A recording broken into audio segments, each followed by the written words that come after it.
ဒီနေ့မှာတော့ Grade 1 English စာကိုလေ့လာနေတဲ့ Junior လေးတွေအတွက် English စာမေးခွန်းပုံစံပါလဲမေးခွန်းဘယ်လိုချင်းကပ်မလဲအမှတ်ကိုဘယ်လိုသင်မလဲဆိုတာကိုပြပြပေးသွားမှာပဲဖြစ်ပါတယ်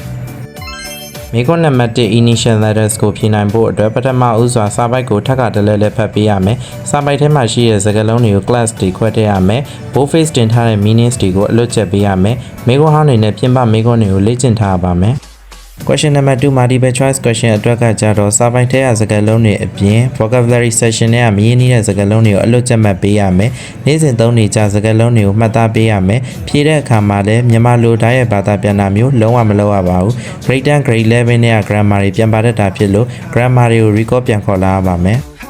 Question number 3 grammar ကိုဖြေနိုင်ဖို့အတွက် textbook နဲ့မေးခွန်းဟောင်းတွေက grammar တွေကိုလေ့ကျင့်ပေးရမယ်။ကိုဖြေထားတဲ့အဖြေမှန်မှန်ကိုဆရာမတွေကိုပြန်စစ်ခိုင်းရမယ်။ Grade 10 Grade 11 က grammar တွေကိုလည်းပြန်ကြည့်ပေးရမယ်။ဒါအပြင်နောက်ဆုံးလုပ်ရမယ့်အရာကကြတော့ထပ်ဆောင်မေးခွန်းတွေကိုလေ့လာပေးရပါမယ်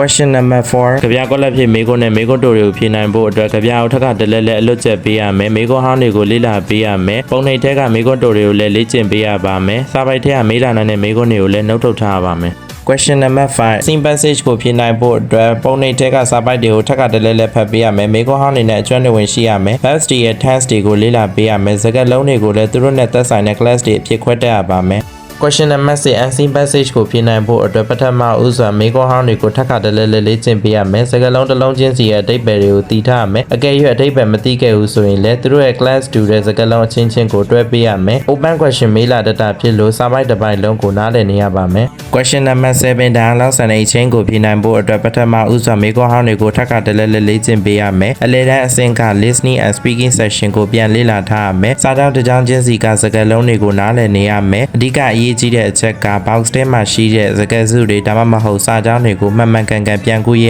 ပါမယ်Question number 8 letter writing အတွက်ကကြတော့ကိုယ့်ရဲ့ကိုယ်ပိုင်စိတ်ကူးယူစာကိုသုံးပြီးအစီအစဉ်တကျရေးပေးရမယ်။ညီတန်းစာကိုညီကုန်းဆိုပြီးစာပိုက်3ပိုက်ပါဝင်နေရမယ်။တစ်ပတ်တစ်ပုဒ်လောက်ဖြစ်ဖြစ် letter ကိုလေ့ကျင့်ပေးရမယ်။အဓိကအရေးကြီးတဲ့အချက်ကစာလုံးရေ300ထက်မကျော်လွန်အောင်ရေးဖို့ပဲဖြစ်ပါတယ်Question number 9 essay writing ကိုဖြေနိုင်ဖို့အတွက်ကိုယ်ပိုင်စာတမ်းကိုအသုံးပြုပြီးမှန်မှန်ကန်ကန်ထိထိမိမိရေးနိုင်ရမယ်။မေးခွန်းဟောင်းတဲ့က essay တွေနဲ့တဲ့အကျွမ်းတဝင်ရှိရမယ်။ essay ကိုလည်းတစ်ပတ်တစ်ပုဒ်လောက်လေ့ကျင့်ပေးရမယ်။အဓိကအရေးကြီးတဲ့အချက်ကစာလုံးရေ900ထက်မကျော်ဖို့နဲ့ verb တွေကို tense မှန်အောင်သုံးတတ်ဖို့ပဲဖြစ်ပါတယ်ဒီဗီဒီယိုလေးဟာအင်္ဂလိပ်စာလေ့လာနေတဲ့ Junior လေးတွေအတွက်အကျိုးရှိလိမ့်မယ်လို့မျှော်လင့်ပါတယ်။ဘာသာရေးတစ်ခုချင်းစီ line study tips တွေကိုတင်ပေးသွားမှာဖြစ်တဲ့အတွက်အကောင့်လေးကို follow လုပ်ခဲ့ပြီးပို့မေတ္တာရက်ခံရပါတယ်။